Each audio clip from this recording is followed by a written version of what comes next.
ভেঙে গেছে ভাই।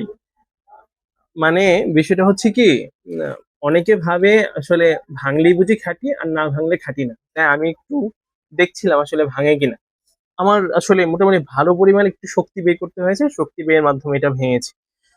ব্যাপারটা আসলে ওইরকম না যে ভাঙলেই খাঁটি না ভাঙলেই খাঁটি না। এই যে গুড়টা দেখতেছেন, এটা দেখেন কত মোটা, দেখতে পাচ্ছেন? আপনার এই যে সাইড গুলো থাকে, সাইড গুলোতে ধরার অতটা স্পেস থাকে না। পুরা গুড়টা আপনার প্রায় 4 আঙ্গুল সম পরিমাণ মোটা, বুঝতে পারছেন? তো 4 আঙ্গুল সম পরিমাণ একটা মোটা, যেটা শেপ সব দিকে এক না, আপনার সাইড দিয়ে হচ্ছে 1 আঙ্গুল 2 আঙ্গুল, মাঝখান দিয়ে 4 আঙ্গুল, সেটা আপনি এত সহজে প্রেস দিতে পারবেন না, প্রেস দিয়ে ভাঙতে পারবেন না। কারণ আপনি যে এই যে শক্তি ক্রিয়েট করবেন, সেই শক্তিটা তো সবটাই সমান আকারে পড়বে না। আপনি হয়তোবা এই যে এইভাবে চেষ্টা করলেন, সাইডে শক্তিটা পড়লো, কিন্তু তাও ভালো করে ধরতে পারতেছেন না, সেই জন্য শক্তিটা পড়েনি। আপনার এই শক্তিটা এখানে ঠিকভাবে ফেলতে পারতেছে না, তাই ভাঙবে না বা ভাঙতে একটু কষ্ট হবে।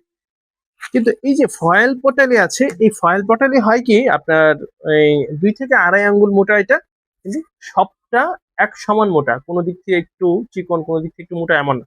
সেই জন্য বা আবার এটার সাইজটা একটু বড়, আপনি খুব সহজে ধরে প্রেস করতে পারেন। এই যে দেখছেন, হালকা একটু প্রেস করছি ভেঙে গেছে।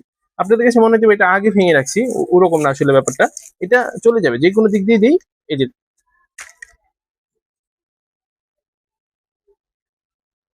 দেখছেন, এই অবস্থা আর কি। মানে আসলে ভাঙাটা আসলে ভাঙলেই খাঁটি না ভাঙলে খাঁটি না, ব্যাপারটা ওরকম না। সদয় হাবের গুড় ভাঙুক আর না ভাঙুক, সদয় হাবের গুড় খাঁটি। বাট আমি আপনাকে দেখাই দিলাম আপনার মনের সন্তুষ্টির জন্য, আমাদের গুড় ভাঙলেও খাঁটি না ভাঙলেও খাঁটি। আমরা এটা কাঁচা রস জাল দিয়ে তৈরি করেছি, এতে কোনো সন্দেহ নেই। আপনার পরিবারের জন্য নিরাপদ, আমার জন্য নিরাপদ। আপনি নিশ্চিন্তে নিতে পারেন, বাংলাদেশের যে কোনো প্রান্ত থেকে অর্ডার করতে পারেন। আসসালামু আলাইকুম।